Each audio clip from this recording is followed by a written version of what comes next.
Mongu District Administration, in collaboration with the Young Women Christian Association and the University of Maryland, is engaging stakeholders in Mongu District to come up with strategies that can contribute to the reduction of gender-based violence in the district.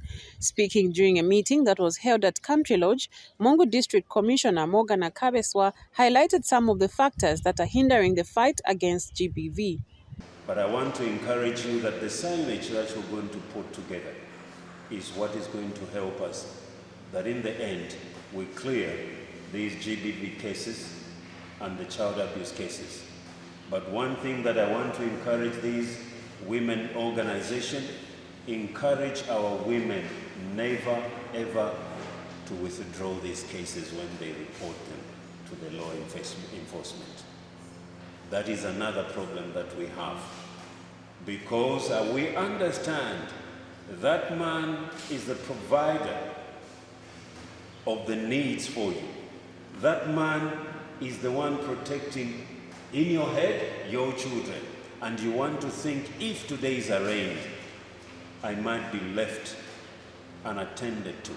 But a wrong is a wrong. Acting Mongu District Health Director Moffat Kasoka now explains the role played by his ministry.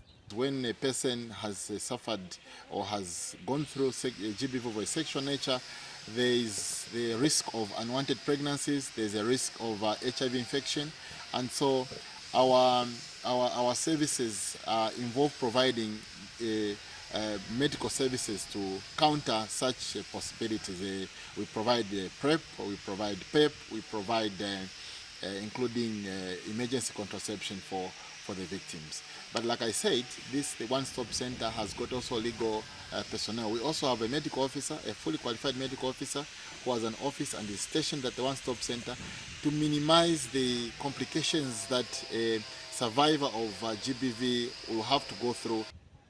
A youth-led organization called Voice for Zambia's Environment has attributed the rise in suicide cases among young people to GBV and has called for effective communication between parents and children. Kalomo Kalomo is Voice for Zambia's Environment General Manager. Other members of the society are introduced to GBV, they are mentally disturbed.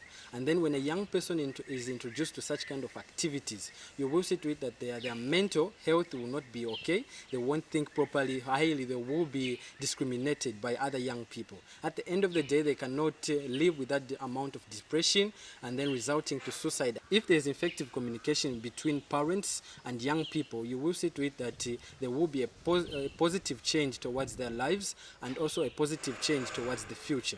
Because at the end of the day, you might see to it that the child or the young person will result to other kind of behavioral traits due to the connection that they have with their parents or other kind of community members. Namakao Kayombo, reporting for Zanis in Mongu, Western Province.